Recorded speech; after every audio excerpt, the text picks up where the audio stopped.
battered economy with only 90 million Kenya shillings in the accounts of Central Bank Kenya, that Kenya was like a baby that had escaped the jaws of a crocodile along River Tana, where Senator Mungatana comes from, Mr. Speaker.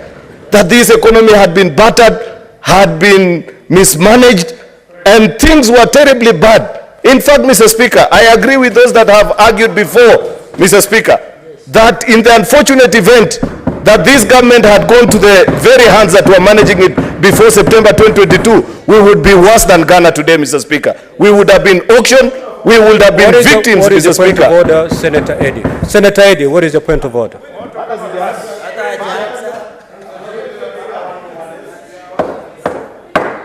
Senator Eddy, proceed with the point of order, please. Is Senator Oketch the Speaker?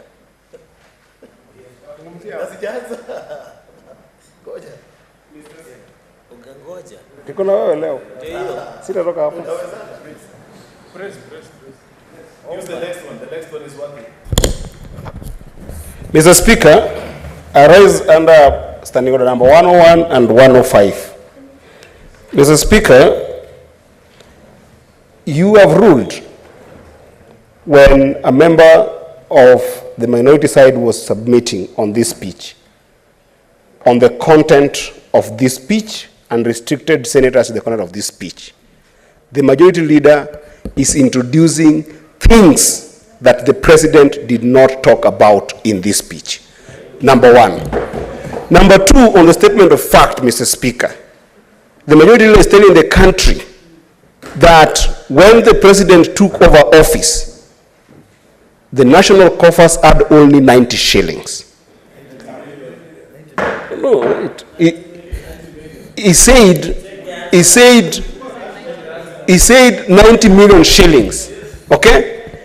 Mr. Speaker, can he substantiate that statement in the House and tell us a country that was running on 90 million with all the public service components of this country going to trillions of money, Mr. Speaker, is he in order to cast aspersion on our whole country to having been that broke, where the president himself was a deputy president, flying with choppers, driving vehicles that cannot sustain themselves even for a month at 90 million, Mr. Speaker? Is he in order?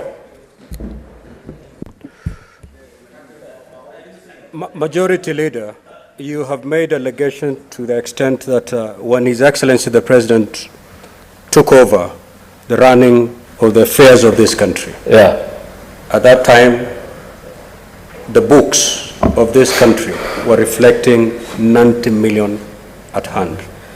You need to substantiate that. You may either do so right away, or you may do that tomorrow. Mr. Speaker, I thought there is only one speaker in the House. I am struggling to get your instructions because there is a whole battalion of... Senator Mogeni, if you proceed in the manner you're proceeding, you'll be watching the majority leader at the lounge. So kindly let me steer. Mr. Speaker, I want to dissuade you from sending Senator Okongo Mogeni out. These are the few instances he's in the country. So allow him, allow him to enjoy the proceedings of the House.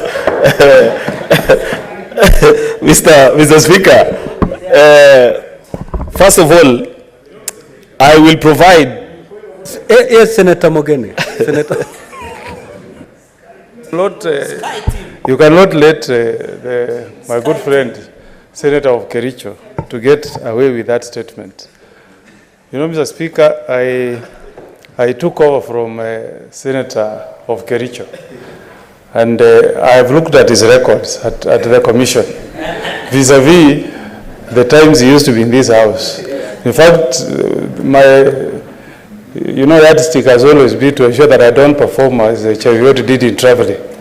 So you should be the last person to speak about traveling. In fact, we are working so hard to ensure that we don't do the kind of travels he did. And Mr. Speaker, you know, the people of Nyamira know that I'm a very diligent What is your point of order, Senator person. Mogeni? I am challenging Senator Cheruiyot to withdraw that statement he has made, that this is the only time. You heard him say so, that this is the only time I'm in the House. And Mr. Speaker, you can look at the record. I'm always in this House, Mr. Speaker. So that statement by Senator Cheruiyot, who is my friend, is imputing bad motive on my person as Senator of Nyamira, and I'm asking him to withdraw and tender an apology to me, Mr. Speaker. Senator Cheruiyot, you've made assertion to the fact that the senator for Nyamira, for the first time, is in the House because he's always out of the country. Mr. Speaker, I wish to withdraw the word only today, being in the House, but to say that this is one of the rare occasions. Mr. Speaker, it's not aspersions, because Senator Eddy, you must appreciate that Senator Okong'o Mogeni is a constitutional office holder. The works of a commissioner